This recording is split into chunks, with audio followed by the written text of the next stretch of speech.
आपका स्प्रिंग द्वारा किया गया कार्य। स्प्रिंग द्वारा किया गया कार्य क्या होता है? ये कोई स्प्रिंग है, नॉर्मली इसमें कुछ गुटका या ब्लॉक लगा हुआ है, इस पर कोई फोर्स नहीं लग रहा है और इसका विस्थापन 0 है। ठीक है, जब आपने इस पे ऐसे फोर्स इस साइड लगाया, फोर्स इसे इस साइड फोर्स लगाते हैं आप राइट की तरफ, तो ये लेफ्ट की तरफ को जाने की कोशिश करेगा इस साइड में को, तो इसमें विस्थापन कितना, जब इधर खींचेंगे तो इसमें विस्थापन x हो गया आपका। ठीक है, ये साम्य स्थिति कहलाती है, मीन पोजीशन जहाँ पे स्टार्टिंग में है, एक्स एक्सिस है आपकी। तो अगर इधर को खींचेंगे तो ये विस्थापन x हो गया, इधर को जाने की कोशिश करेंगे। और इसी स्थिति से यदि आप इसे इधर को दबाएंगे, ठीक है, इसे दबाएंगे स्प्रिंग को, तो विस्थापन कितना हो जाएगा, यहाँ से यहाँ तक का x हो जाएगा। इस कंडीशन में इस साइड जाने की कोशिश करेगा। तो अगर आप इस पे इस साइड बल लगाएंगे तो इस साइड अंदर को एक बल लगेगा, अगर इस साइड अंदर की तरफ बल लगाएंगे तो बाहर को एक बल लगेगा। जो बाहर को बल लगेगा ऑटोमेटिकली स्प्रिंग लगाएगा, उसी बल को क्या कहते हैं हम? प्रत्यानयन बल कहते हैं। ठीक है, जब गुटके को साम्य स्थिति के बाईं ओर x दूरी तक विस्थापित किया जाता है तो स्प्रिंग में संपीड़न होता है, एक संपीड़न दबाव होता है, एक्सपेंड हो जाता है, जिसके कारण स्प्रिंग गुटके पर विस्थापन के विरुद्ध दिशा में प्रत्यानयन बल F लगाती है, जो गुटके के साम्य स्थिति में लाने की प्रवृत्ति रखती है। ठीक है, ये कौन सा बल? अगर आप लेफ्ट में बल लगाएंगे तो स्प्रिंग राइट में बल लगाएगा, आप राइट में बल लगाएंगे तो स्प्रिंग लेफ्ट में बल लगाएगा। दोनों ही कंडीशन में स्प्रिंग एक बल लगाएगा, जो स्प्रिंग बल लगाएगा उस बल को प्रत्यानयन बल कहते हैं। परिभाषा यह है प्रत्यानयन की बल की, किसी आदर्श स्प्रिंग में, आदर्श स्प्रिंग वो होता है जिसे खींचेंगे तो वापस अपनी मीन पोजीशन पे साम्य स्थिति में, या जो उसकी स्थिति बनी हुई थी उसमें आ जाए। किसी आदर्श स्प्रिंग में उत्पन्न प्रत्यानयन बल F का परिमाण स्प्रिंग में उत्पन्न खिंचाव x के अनुक्रमानुपाती होता है। x खिंचाव क्या है? उस विस्थापन। अगर दबाएंगे तो स्प्रिंग अपनी जगह से, वो ब्लॉक अपनी जगह से किसी डायरेक्शन में चला जाएगा। ठीक है, ये जो x है ये विस्थापन है, तो जो क्या हो गया, इसके समानुपाती होता है प्रत्यानयन बल। तो F बराबर क्या होगा? -kx हो जाएगा। F जो बल है ना वो x के समानुपाती हो जाएगा। F समानुपाती x समानुपाती हटाएंगे, k ले लेंगे। निगेटिव पोजीशन ये शो कर रहा है प्रत्यानयन बल हमेशा अपोजिट लगता है। अगर आप लेफ्ट में बल लगा रहे हैं तो वो राइट में जाएगा, राइट में लगा रहे हैं तो लेफ्ट में जाएगा। इसी F बराबर -kx को हुक का नियम भी कहते हैं। अब देखिए k बराबर कितना हो गया? -F/x हो गया। मात्रक F का क्या होता है? न्यूटन। x का क्या होता है? मीटर। न्यूटन पर मीटर प्रत्यानयन बल का मात्रक, और न्यूटन पर मीटर mt-2 n की विमा रखेंगे, न्यूटन की मीटर की विमा रखेंगे तो mt-2 हो गया। स्प्रिंग एक परिवर्ती बल है, मीन्स परिवर्ती जिसे चेंज किया जा सकता है। तो Fw बराबर समाकलन का निशान xi से xf f dx, xi initial xf final, f की वैल्यू -kx रख देंगे। -k क्या है?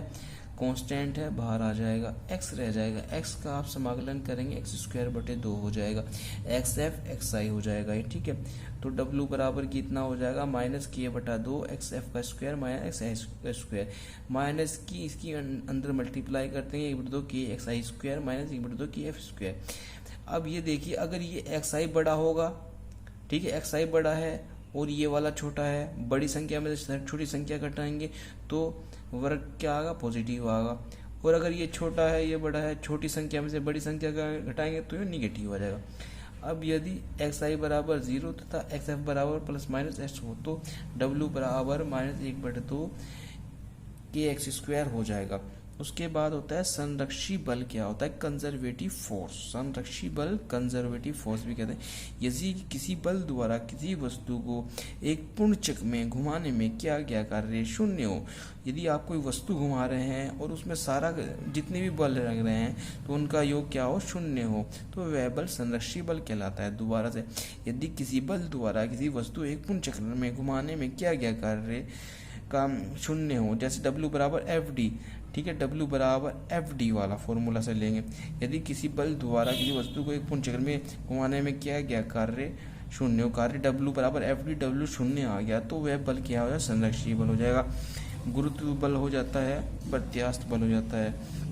प्रत्यास्थ बल स्प्रिंग को खींचते हैं, वो वापस अपना चला जाता है, तो कोई कार्य नहीं हुआ, जो कार्य हुआ वो वापस हो गया। असंरक्षी बल क्या होता है? Non conservative force.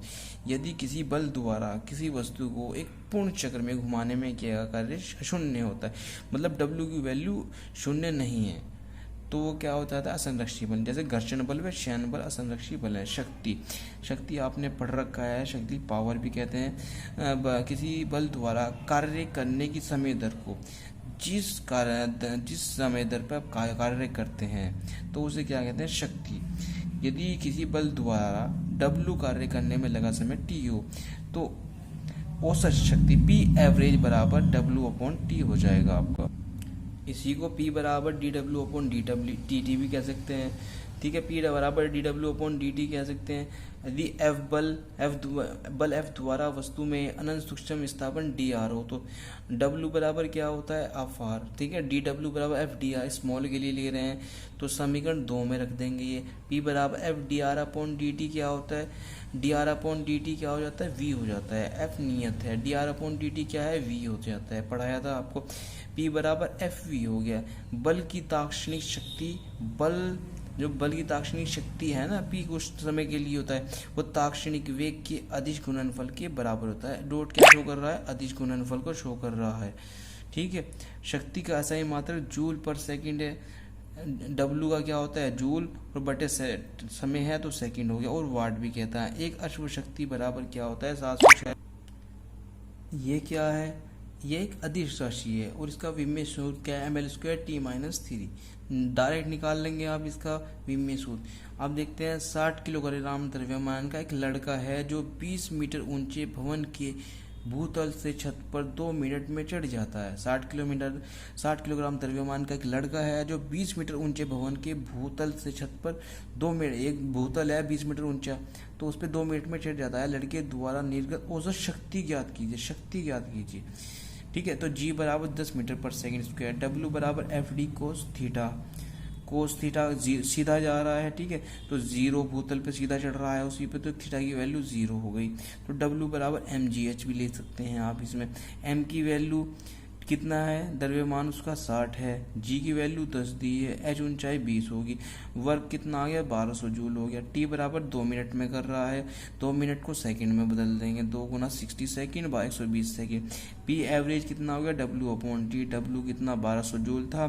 T कितना हो गया? 120 सेकंड। काट के 100 वाट आ जाएगा इसमें। उसके बाद करते हैं ऊर्जा एनर्जी।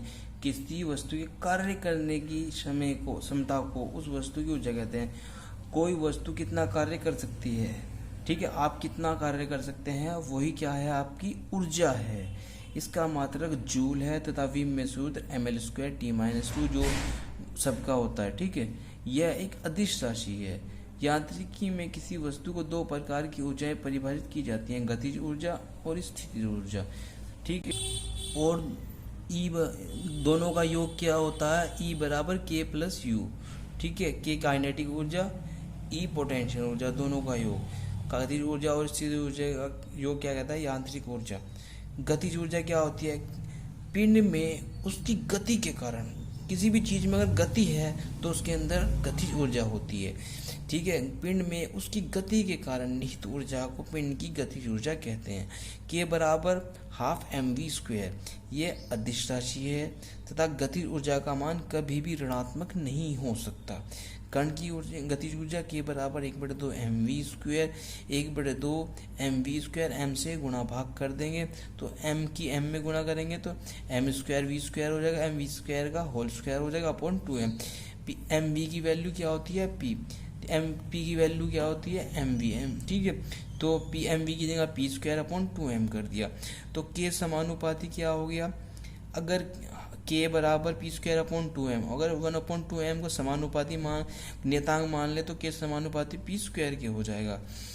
तो समीकरण 2 बन गई हमारी ये, ठीक है। समीकरण 2 से P बराबर, अगर इसमें P की वैल्यू 0 रख दें, P की वैल्यू 0 रख दें तो K की वैल्यू क्या हो जाएगी? 0 हो जाएगी। यदि K की वैल्यू 0 रख दें तो P की वैल्यू क्या हो जाएगी? 0 हो जाएगी। तो इसका जो वो बनेगा ग्राफ तो ऐसे बनेगा परवलयाकार।